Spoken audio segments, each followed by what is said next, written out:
আসসালামু আলাইকুম ওয়া রাহমাতুল্লাহি ওয়া বারাকাতুহু।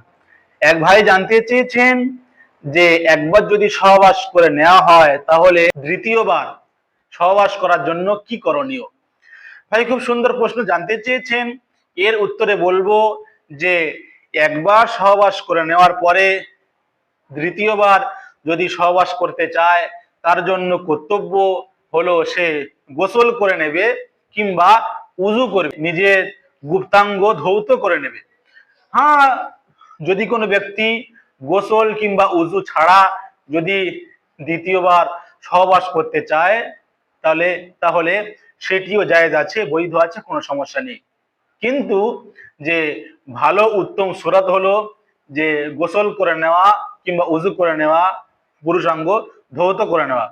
নবী সাল্লাল্লাহু আলাইহি ওয়াসাল্লাম বলেছেন, আন আবি সাঈদ আল খুদরি রাদিয়াল্লাহু তাআলা আনহু قال قال رسول الله صلى الله عليه وسلم ইদা আতা আহাদুকুম আকলাহু সুম্মা আরাদা আন ইয়াউদা ফালইয়াতাআজ্জা।